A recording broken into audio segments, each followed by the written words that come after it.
बड़ा important question है कि हम रिलेशनशिप में जब कोई हमसे रूठ जाता है और किसी का मूड सैड हो जाता है तो हम उसको कैसे उसके मूड को सेट कर सकते हैं, उसके मूड को कैसे सैडनेस से हैप्पीनेस में ला सकते हैं। तो सैडनेस से हैप्पीनेस में लाने के लिए मैं आपके साथ कुछ स्टेप्स शेयर करने लगा हूँ। ये वो स्टेप्स हैं जो आप किसी भी रिलेशनशिप में जब अप्लाई करते हैं तो इसके रिजल्ट्स बड़े पॉजिटिव आते हैं। सबसे पहले जो अहम कॉन्सेप्ट है, जो पहला स्टेप है, उसे हम कहते हैं एक्टिव लिसनिंग।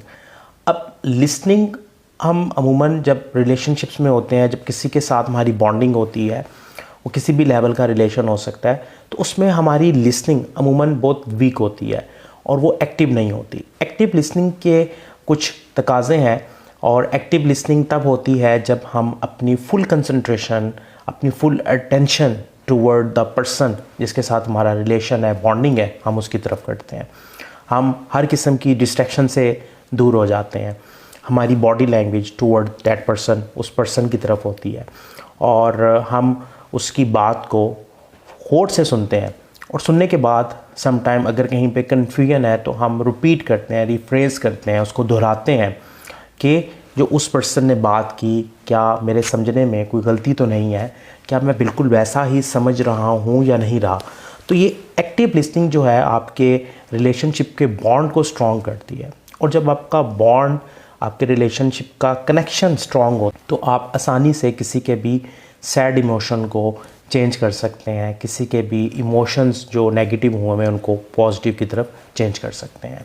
दूसरा स्टेप जो है वो ये है कि आपने किसी का मूड सैड है तो उसको चेंज करने के लिए पॉजिटिव फ्रेजेस, पॉजिटिव वर्ड्स का इस्तेमाल करना है। आपकी जो लैंग्वेज है वो बड़ी पॉजिटिव होनी चाहिए। आपने कोई नेगेटिव वर्ड का इस्तेमाल नहीं करना जो उस पर्सन के एंगर को या उस पर्सन के सैडनेस को दोबारा से एक्टिव कर दे। अमूमन जब कोई सैड होता है तो अगर हम उससे उस सैडनेस की रीज़न्स बार बार पूछना शुरू करेंगे तो वो पर्सन उसी सैडनेस की ट्रेन में चला जाएगा और हम उसको सैडनेस के उस इमोशन से निकालना चाहते हैं। तो यहाँ पे हमें चाहिए कि हम उसके फोकस को चेंज करें, उसके साथ पॉजिटिव कन्वर्सेशन करें, हैप्पीनेस की बात करें। आपकी लाइफ में कोई ऐसा वाक़या जो बड़ा शानदार हुआ है उसके बारे में उससे पूछना शुरू करें।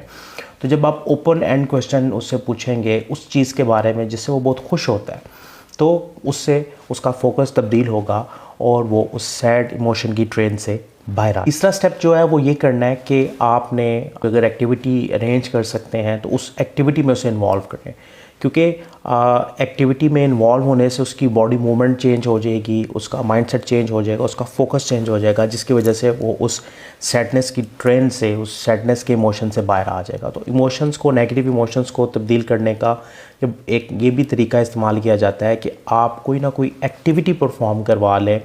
आप आउटिंग पे जा सकते हैं, आप बाहर जा सकते हैं, आप कोई गेम खेल सकते हैं, क्योंकि जो आपकी बॉन्डिंग है उसमें जब कोई एक्टिविटी इन्वॉल्व होती है तो एक्टिविटी आपके फोकस को कम्प्लीटली चेंज करती है।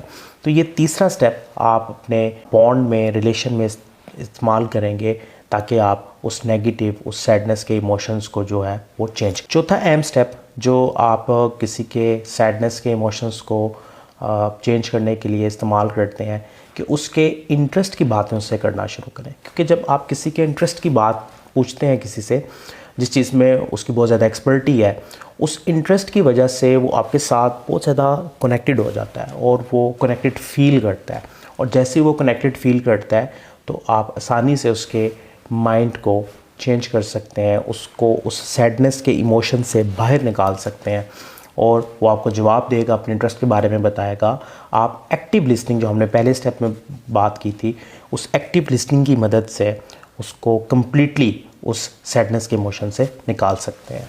और आखिरी स्टेप जो है वो ये है कि कहीं पे भी इस पूरे प्रोसेस में अगर आपसे बातचीत के दौरान कोई ऐसा लफ्ज़ इस्तेमाल हो जाए जो आपको लगता है कि उसको मज़ीद हर्ट करेगा, तो आप एक्सक्यूज़ कर लें, सॉरी कर लें और उसको इस नेगेटिव सैडनेस के इमोशन से निकलने में मदद करें जो मुमकिन हो सकती है। ये 5 स्टेप आपके रिलेशंस में जो सैडनेस के इमोशन है उनको तब्दील करने के लिए इस्तेमाल हो सकते हैं।